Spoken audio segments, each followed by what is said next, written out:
신앙이 뭔지 아는 것은 굉장히 중요합니다. 내 생각이 바뀌지 않으면 아무리 하느님께 청해도 받을 수 없기 때문에 하느님은 우리에게 좋은 것을 주시죠. 그러나 내가 아무리 하느님께 청하고 그것이 나에게 유익한 것이라고 생각되어진다고 할지라도 그것이 나에게 유익하지 않으면 하느님은 주지 않으십니다. 그래서 하느님께 청할 때도 지혜롭게 청해야 돼요. 먼저 그분이 나에게 주시는 것이 무엇인지를 알아야 합니다. 지금 이 순간도 주고 계신다는 거죠. 나는 하느님께 많은 것들을 바라지만 하느님께서 나에게 가장 좋은 것을 주신다. 나는 알지 못하지만 하느님께서는 모든 것을 아신다. 가장 중요한 기본 전제는 하느님은 나를 나보다 더 잘 아신다. 나를 나보다 더 사랑하신다. 그리고 나의 방식이 아닌 하느님의 방식대로 우리에게 주신다. 그러니 그분을 온전히 신뢰하면서 지금을 살아가는 거죠. 내 뜻과 다르다고 할지라도 온전한 믿음, 그래서 듣는 마음으로 지금을 살아가십니다. 하느님은 하루치만 주세요. 오늘 것만 주십니다. 내일은 주지 않으십니다. 그러나 실망할 필요 없죠. 내일은 또 다른 오늘이기 때문에 왜 하루치만 주시는지를 잘 깨닫고 묵상하면 삶이 달라질 수밖에 없어요. 그래서 신앙이라는 것은 추상적인 것이 아니라 매우 구체적이고 현실적인 것입니다. 어제와 내일도 이야기하지만 중요한 것은 언제를 이야기한다? 바로 지금을 이야기한다는 거죠. 우리에게 있어서 가장 중요한 시간은 언제입니까? 지금이라는 거죠. 때로는 즐겁기도 하고 때로는 슬프기도 하고 때로는 짜증나고 화가 나고 힘들기도 하지만 그래도 지금이 중요합니다. 지금 하느님께서 나와 어떻게 함께 하시면서 무엇을 주시는지 깨닫는 것은 매우 중요합니다. 그러니까 아무것도 판단하지 말고 주님을 신뢰하면서 듣는 마음으로 지금을 살아간다면 생각이 많아지면 안 됩니다. 생각이 많아지면 부정적이 돼요. 그러나 우리는 생각이 아닌 묵상을 한다. 생각은 혼자 하는 것이지만 묵상은 하느님과 함께 하는 거죠. 내 생각도 기도의 기회로 삼을 수 있어야 합니다. 그럴 때 많은 것들이 다르게 보여요. 많은 것들이 다르게 들립니다. 내 생각과 느낌이 바뀔 수밖에 없고요. 내 인생이 바뀔 수밖에 없습니다. 정말 큰 기적은 내 생각과 느낌이 바뀌는 겁니다. 마음먹기에 따라서 바뀌는 것이 아니에요. 생각과 느낌이라는 것은 영향을 받을 수밖에 없어요. 아무리 바꾸려고 해도 바뀌는 것을 당할 수 없다는 거죠. 그러니 생각과 느낌이 바뀔 수 있도록 하느님께 맡기고 어떤 마음으로? 듣는 마음으로 머무시면 됩니다. 예전에 강원도를 운전하고 있었는데 늦은 밤이었습니다. 한참 가고 있는데 갑자기 등이 들어옵니다. 주유하라는 주유등이 들어와요. 이제 얼마 안 남았구나. 그래, 기름 넣어야지 라는 생각을 했어요. 산길을 가는데 주유소가 보이지 않습니다. 왜 주유소가 없지? 또 한참을 갔어요. 주유소가 보입니다. 그런데 불이 꺼져 있어요.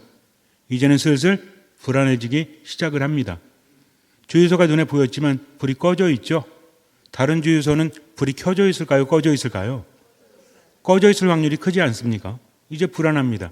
그래서 전화를 했죠. 운전하는 분들에게 전화를 해서 물어봤습니다. 주유등이 들어오면 차가 몇 킬로 갑니까? 어떤 분이 그래요. 시부님 50킬로는 갑니다. 걱정하지 마세요. 어떤 분이 그럽니다. 제 경험에 10킬로도 못 가던데요. 갈등이 시작이 됩니다. 과연 50킬로를 갈 것인가 10킬로도 못 갈 것인가. 차이가 너무 크죠. 어떤 말이 맞을까요? 아니 중요한 게 뭘까요? 어떤 사람은 50킬로라고 하고 어떤 사람은 10킬로도 못 간다라고 하지만 현실은 저의 것이 아닙니까? 그분들은 남의 이야기죠. 한 분은 걱정하지 말라고 하고 한 분은 빨리 찾아보라고 합니다. 그런데 그분들은 남 얘기예요. 저는 현실입니다. 캄캄해요. 아무것도 보이지 않아요. 보험회사에 전화를 해도 여기가 어딘지 알려줘야 되는데 그때는 지금처럼 스마트폰 이런 것들이 발전한 시대가 아니었기 때문에 설명을 어떻게 해야 될지 모르겠는 거예요. 여기가 어딘지도 모르겠고. 그래서 걱정을 합니다. 점점 불안이 가속화되죠. 이러면 어떻게 하나? 별의별 생각이 다 듭니다. 차가 서게 되면 어떻게 해야 될까? 생각이 많아지죠. 부정적이 됩니다. 아무도 없는데 이 산골짜기에서 어떻게 할 수 있는가? 몸은 어떨까요? 점점 힘이 들어가요. 정신은 혼미해집니다. 점점 목이 마른데 물도 없어요. 엎친 데 덮친 격입니다. 몸도 마음도 힘들 수밖에 없죠. 바로 이것을 불안이라고 합니다. 아무것도 할 수 없죠. 그저 지켜볼 수밖에 없어요. 할 수 있는 것이 아무것도 없다는 거죠. 여러분들은 어떻게 생각하십니까? 불안한 이유는 주유등이 들어왔기 때문일까요? 주유소가 보이지 않기 때문일까요? 아주 명확한 이야기지만 이건 중요한 겁니다. 기름이 떨어진다고 해서 불안한 것이 아닙니다. 문제는 주유소가 보이지 않기 때문이죠. 지금 아무것도 할 수 없을 때 인간은 불안을 느낍니다. 점점 불안이 가속화될 수밖에 없죠. 상황이 절망적이라면. 이게 중요한 거예요. 절망이라는 것은 인간을 불안하게 만듭니다. 그래서 지금을 제대로 살아가지 못하게 한다는 거죠. 세계 제2차 대전 중에 연합군이 수용되었던 포로 수용소에서 많은 군인들이 죽었다고 합니다. 병 때문에 죽었는데요. 가장 많은 군인이 죽은 병이 바로 절망이라는 병이래요. 그때부터 절망이 얼마나 무서운지 세상에 알려지기 시작을 했다고 합니다. 당시에는 육체적인 병이 더 크다라고 했던 그런 시대거든요. 하지만 군인들이 갑자기 죽는 거예요. 커다란 병도 없었는데. 그래서 조사와 연구를 하기 시작을 합니다. 그리고 결론 내어진 것이 육체적인 질병은 아니었지만 절망이라는 것이 마음을 힘들게 하고 육체도 병들게 만들었다. 그래서 죽었다는 거죠. 요즘을 살아가는 우리는 분명히 알고 있지 않습니까? 육체적인 병이 없다고 할지라도 정신적인 또는 심리적인 병이 얼마나 큰 영향을 미치는지 알고 있죠? 어떤 게 있어요? 대표적인 게 우울증이잖아요. 우울증은 몸의 병입니까? 아니면 마음의 병입니까? 몸의 증상도 있지만 마음의 병인 거죠. 원인이 마음에 있다는 겁니다. 우울증이 얼마나 무서운지 알고 있죠? 우울증이 왜 무서워요? 하루하루 기력이 떨어져서 희망을 가지고 살아갈 수 없습니다. 절망 속에서 하루하루 살아가는 것이 아니라 하루하루 죽어가고 있다는 거죠. 옛날보다는 지금 우울증이 더 많아졌어요. 종류도 많아졌습니다. 요즘에는 우울증의 유형이 상당히 많더라고요. 그리고 전 세계 사람들이 많이 우울하죠? 왜요? 뭐 때문에? 코로나 때문에.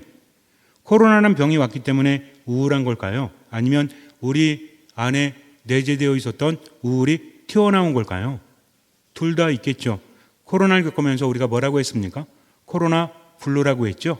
그 다음에 코로나 레드라고 했죠. 요즘 뭐라고 그래요? 코로나 블랙이라고 합니다. 코로나 블루는 뭐죠? 우울이잖아요.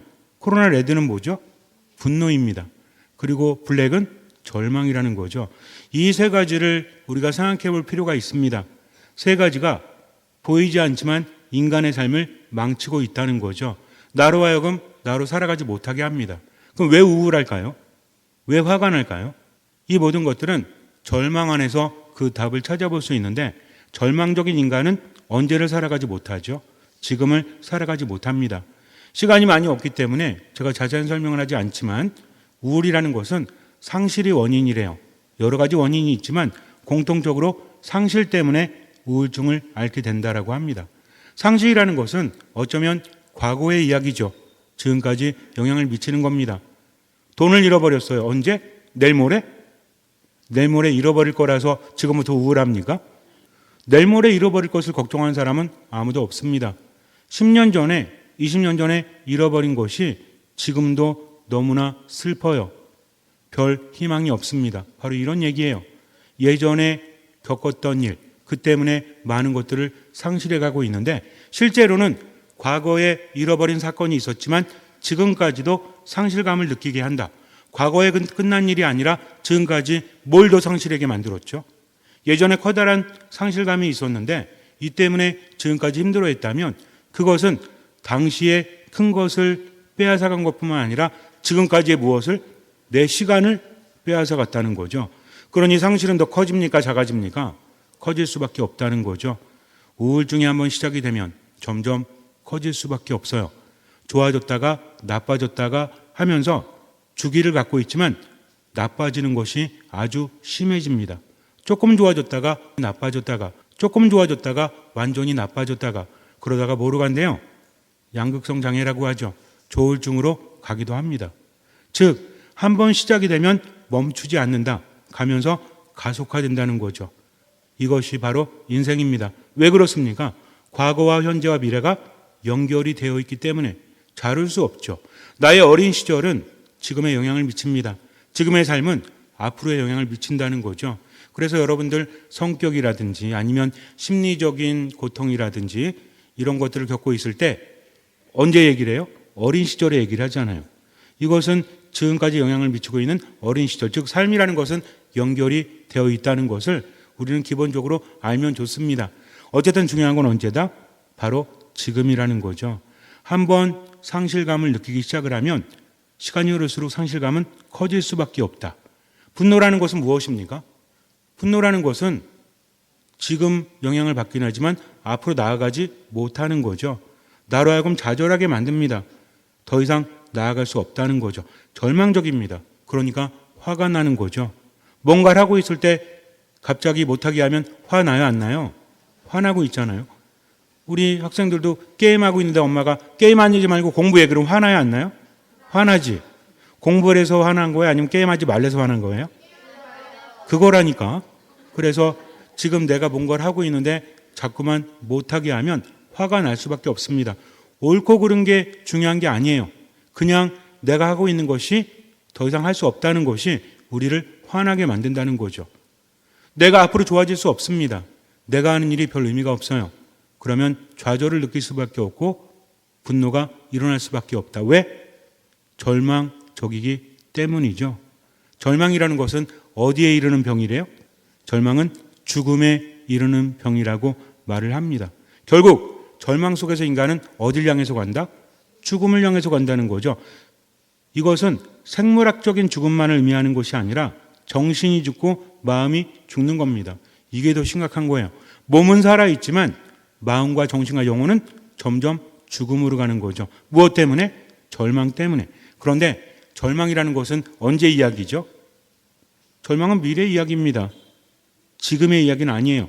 그러나 그 절망이 지금 나로 하여금 뭐하게 만들죠? 요게 중요합니다. 지금 나를 괴롭히는 것은 바로 이거예요. 무엇이죠? 불안이라는 겁니다. 불안은요, 굉장히 심각한 거예요. 불안을 제대로 해결하지 못하면 우린 제대로 살아가지 못합니다. 삶에 큰 문제가 없다라고 할지라도 안정감이 들지 못하는 거죠. 불안할 때 어떤 증세가 일어나죠? 불안이라는 증상은 몸의 증상입니다. 원인은 마음에 있겠지만 몸과 마음은 분리할 수 없는 거죠. 언제 불안해요? 우리 학생들 언제 불안하지? 시험 전날? 시험 전날이 더 불안해? 시험 전전날이 더 불안해? 시험 전날이 더 불안하죠? 왜? 전전날보다 하루가 더 지났잖아. 하루가 더 없잖아. 하루가 상실되어졌죠. 근데 시험을 즐기는 사람도 있죠? 어떤 사람이 시험을 즐겨? 그렇죠. 공부 잘하는 사람은 즐기죠. 하지만 공부를 아주 잘 못하는 사람은 계속 불안한 거죠. 불안하다 보니까 점수가 더 안 좋아지지 맞을 수 있는 것도 틀리지 않습니까? 불안은 이런 결과를 초래한다는 거죠. 근데 문제는 무엇입니까? 불안은 습관이 됩니다. 다음 시험 때 또 불안해하죠. 자꾸만 불안한 상태로 몰고 가는 경향이 있다는 것을 우리는 알아야 됩니다. 참 신기해요. 분명히 시험을 보면서 이제 열심히 준비해야지라고 생각을 해요. 그런데 불안이라는 것은 똑같은 상황으로 만들어가고 몰고 간다는 겁니다. 비단 시험뿐만 아니라 우리들의 삶도 마찬가지예요. 살아가면서 얼마나 많은 후회를 하죠. 이러지 말아야 되겠다. 앞으로는 내가 말 조심해야지. 앞으로는 내가 미리 준비해야지. 그런데 번번이 불안 속에서 자꾸만 괴로워합니다. 나아져야 되는데 나아지는 게 없다는 거죠. 불안은 녹처럼 점점 번집니다. 그래서 스트레스를 받게 하죠. 병이 들면 스트레스 받으면 안 된다라고 하죠. 특히 우리가 무서워하는 병이 뭐예요? 암이잖아요, 암. 암에 걸리게 되면 절대로 뭐 받지 마라? 스트레스 받지 말라라고 합니다. 스트레스라는 것은 암을 유발하기도 하지만 암을 가속화시키기도 한다고 하죠. 그래서 면역력을 떨어뜨리고 점점 몸을 힘들게 합니다. 몸만 힘들어요? 정신도 힘들죠. 불안할 때 편히 쉴 수 없죠. 안정감을 찾을 수 없습니다. 스트레스 호르몬이 나오기도 하고 몸이 경직되죠. 그러니 평화를 누리지 못하고 점점 어때요? 그 텐션이 계속 가는 거예요. 그러니 피로해집니다. 몸도 피로해지고 마음도 피로해지고 정신도 피로해지니까 날카로워지죠. 날카로우니까 어때요? 불안할 때 우리 어때요? 옆에서 건드리면 어떻죠? 건들면 안 돼 물어버릴지도 몰라요. 본인도 견디지 못하는 겁니다. 자꾸만 내가 원하는 대로 살아가지 못하고 내 삶을 파괴하고 다른 사람을 파괴하게 만든다는 거죠. 성격이 망가질 수밖에 없어요. 다른 사람도 망가뜨릴 수밖에 없다. 그리고 언제를 살지 못하게 한다? 지금을 제대로 살지 못하게 하는 거죠. 일단 인간은 불안하면 어떻습니까? 회피하려고 합니다. 그러면서 어때요? 나아질 거야. 언제 나아지죠? 내일이면 나아질 거야.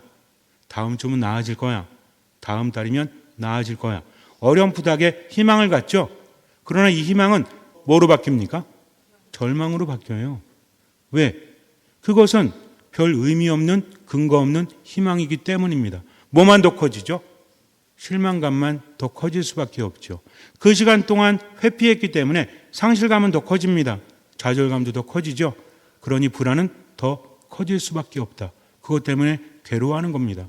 여러분도 한번 생각해 보세요. 실제로 우리 삶을 힘들게 하는 것이 무엇인지 불안 때문임을 알아야 됩니다. 그렇다면 불안이라는 것은 왜 우리를 괴롭히고 왜 무서운 거죠? 아까 제가 말씀드렸잖아요. 제가 차를 몰고 갈 때 주유등이 들어왔을 때 기름이 떨어졌기 때문에 불안한 겁니까? 아니면 주유소를 찾을 수 없었기 때문에 불안한 겁니까?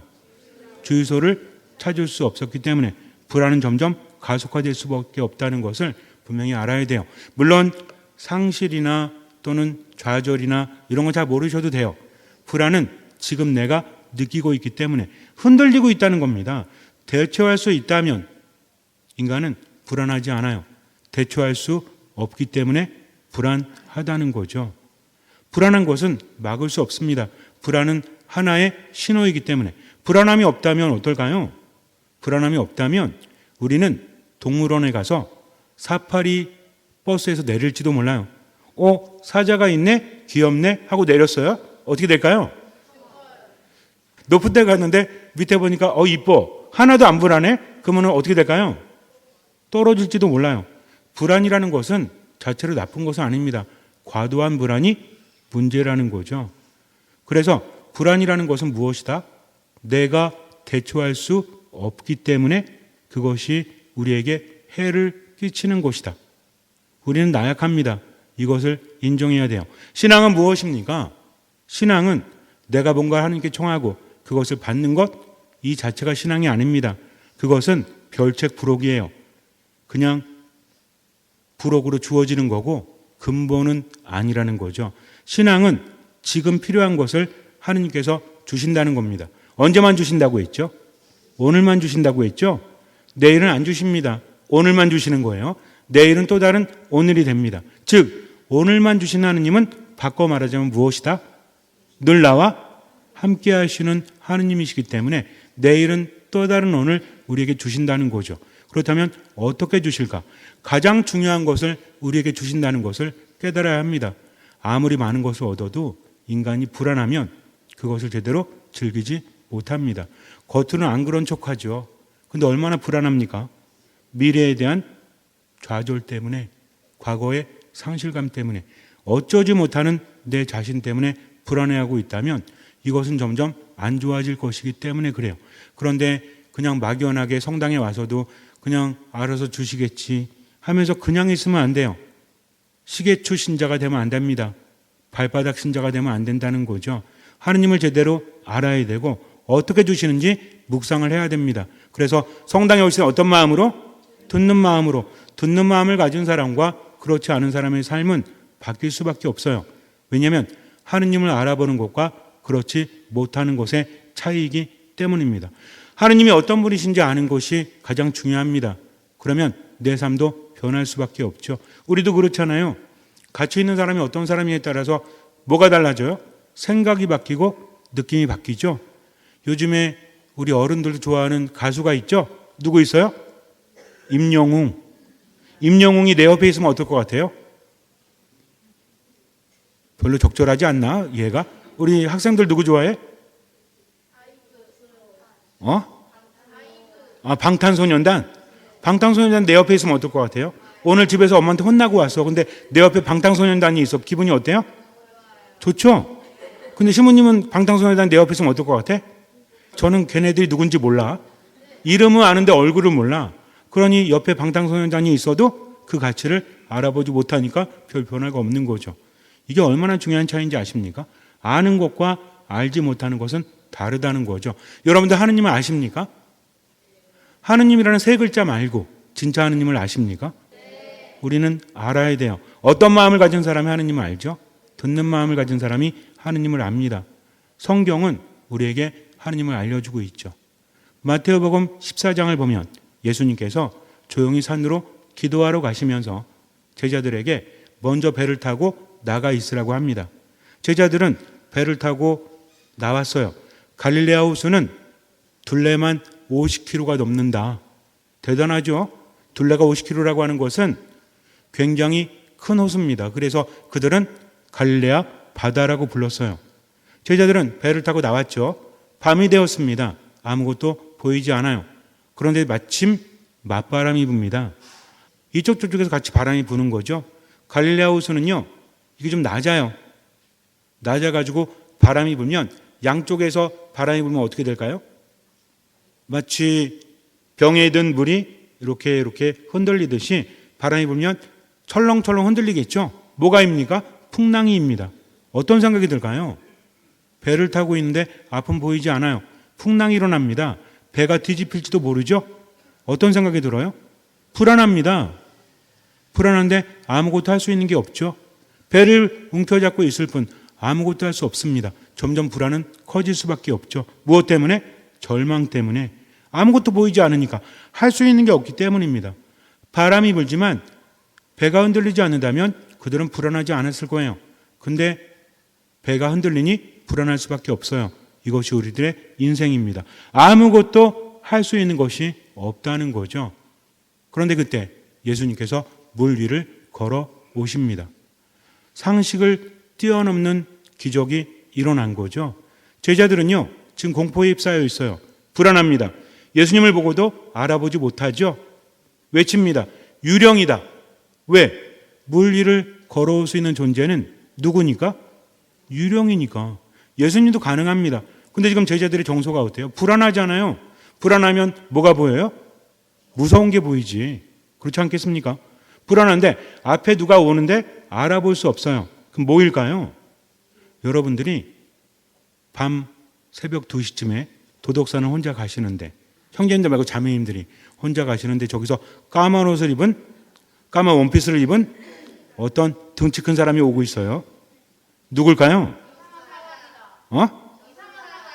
이상한 사람? 저승사자. 신부님이었어. 수단 입고 오는 거였어요. 근데 알아보지 못하니까 까만 옷을 입고 있으면 어떻습니까? 무섭잖아요. 그러니까 귀신이다, 저승사자다, 이런 생각이 들겠죠. 가까이 와서 보니까 누구야? 본당 신부야. 그럼 깜짝 놀라겠죠. 어쨌든 물 위를 걸어오고 계십니다. 유령일 수밖에 없죠. 지금 두려우니까. 근데 예수님께서 뭐라고 하십니까? 용기를 내어라. 나다, 두려워하지 마라. 용기 내라는 거죠. 없는 용기를 쥐어짜라는 게 아니라 여기서 중요한 말이 뭔지 아십니까? 나다예요. 나다. 용기를 내. 두려워하지 마. 이게 중요한 게 아니라 누가 있으니까? 나다. 너희들이 믿고 따르는 나다. 그러니 걱정하지 마라. 조금 용기가 생기죠? 베드로가 그럽니다. 주님이십니까? 만약 주님이시라면 저에게 물 위를 걸어오라고 하십시오. 주님의 능력을 믿기 때문이죠. 그래, 걸어오너라. 베드로가 물 위를 걸어갑니다. 걸었어요. 대단한 일이죠. 기적이 일어났습니다. 그런데 거센 바람이 불어요. 또 어때요? 두려운 생각이 들어요. 그래서 빠져들기 시작합니다. 그때 베드로가 외치죠. 주님, 저를 살려주십시오. 예수님께서 손을 잡아서 물 위로 꺼내시면서 하시는 말씀이 있죠. 이 믿음이 약한 자야, 왜 의심하느냐? 굉장히 중요한 겁니다. 믿음은 약할 수밖에 없죠. 왜 그랬어요? 물 위를 걸을 때까지만 해도 10점 만점이었죠? 근데 갑자기 불안하죠? 왜 불안해요? 바람이 불었기 때문입니다. 앞에 예수님 계십니다. 내가 신뢰하고 온전히 믿는 그분이 계셔요. 근데 바람이 불어요. 그래서 의심이 생길 수밖에 없다. 이게 나약한 인간입니다. 우리가 아무리 믿음이 있다라고 할지라도요, 인간의 마음이 얼마나 나약한지는 그 상황이 되어봐야 알 수 있다는 거죠. 그러나 이 모든 것들을 주님께서는 아신다는 겁니다. 주님은 책망하시는 게 아니에요. 의심하지 마라. 이제부터는 나를 믿어라. 한 번에 바뀌지 않습니다. 그러나 예수님을 따르면서 그런 체험을 하면서 제자들은 바뀌게 되죠. 베드로 역시 마찬가지요. 나중에 어떻게 됩니까? 베드로도 처음에 이렇게 두려워했죠. 나중에 어떻게 되죠? 완전히 변화되죠. 무엇을 통해서? 체험을 통해서. 믿음이 있다라고 해도 삶의 한가운데서는 좌절될 수밖에 없어요. 절망될 수밖에 없어요. 불안할 수밖에 없어요. 그럴 때마다 누구를 바라봐라? 예수님을 바라보라는 거죠. 예수님께서 배에 오르시자 뭐가 멈춥니까? 바람이 멈춥니다. 배는 안정을 찾았죠. 바뀐 게 뭐예요? 그분이 배에 오르셨다는 겁니다. 우리 신앙도 마찬가지예요. 내 삶이 흔들린다고 할지라도 상실감과 좌절감 때문에, 지금의 불안 때문에 삶이 힘든다고 할지라도 누가 함께 하시면? 주님께서 함께 하시면 그 모든 것들이 나를 어쩌지 못한다는 거죠. 어떤 일이 있기 때문에 불안한 게 아니라 대처할 수 없기 때문에 불안한 겁니다. 그러나 우리는 걱정하지 않죠. 나는 할 수 없지만 누구께서 함께 하시니까? 하느님께서 함께 하시니까. 예수님 뭐라고 하십니까? 너희는 나 없이는 아무것도 할 수 없다. 나를 믿어라. 나를 따라오너라. 내 안에 머물러라. 이게 얼마나 힘이 되는 말씀인지 아세요? 그분은 우리한테 잘하라고 하지 않으십니다. 뭐 하라고 하시죠? 내가 함께한다. 그러니 내 안에 머물러라. 우리에게 무엇을 주십니까? 성령을 주십니다. 나는 돈이 필요하고 나는 다른 게 필요한데 그분은 성령을 주시죠. 성령은 뭐예요? 성령은 하느님이십니다. 하느님의 숨결이죠. 하느님의 바람이에요. 성령께서 내 안에 오시면 하느님께서 나와 함께 살아가십니다. 성령은 우리에게 무엇을 주시죠? 생기를 주십니다. 생명력을 주신다는 거죠. 어려움이 있을 때 이겨낼 수 있는 힘을 그분은 우리에게 주십니다. 함께 하시면서. 그래서 가장 필요한 거다. 성령을 받으면 나머지는 더불어서 주어지는 거다. 그러니 걱정할 필요 있어요? 없어요? 걱정할 필요 없죠? 하지만 걱정은 되죠? 그럼 뭐 하면 돼요? 기도하면 돼요. 그래서 걱정이나 염려나 불안이 나를 휘감을 때 우리는 뭐 한다? 멈춘다. 그리고 성호를 긋는다. 뭘 청한다? 듣는 마음을 청한다. 그렇게 하루하루 살아갈 때 우리는 변화되게 됩니다. 왜냐하면 하느님께서 함께 하시기 때문이죠. 이것이 신앙입니다. 잠시 눈을 감으세요. 우리 하느님께 많은 것을 청하지만 하느님은 우리에게 가장 필요한 것을 주십니다. 바로 당신을 우리에게 주시는 거죠. 예수님 말씀하십니다. 걱정하지 마라. 두려워하지 마라. 불안해하지 마라. 나다. 즉 우리는 불안할 때, 걱정에 휩싸일 때 그분을 바라보면 되는 거예요. 그분께서 함께 하심을 믿으면 되는 거예요. 흔들릴 수밖에 없습니다. 의심이 생길 수밖에 없죠. 그러나 듣는 마음으로 그분을 의식하면서 멈추고 성호를 그으면서 듣는 마음으로 기도하면서 지금을 살아간다면 분명히 변화됩니다. 멈추지 마십시오. 최선을 다하고 나머지는 주님께 맡기십시오. 듣는 마음으로 기도하면서 지금을 살아가십시오. 주님께서는 그 믿음을 보시고 우리 삶에 놀라운 기적을 일으켜 주실 것입니다. 아멘.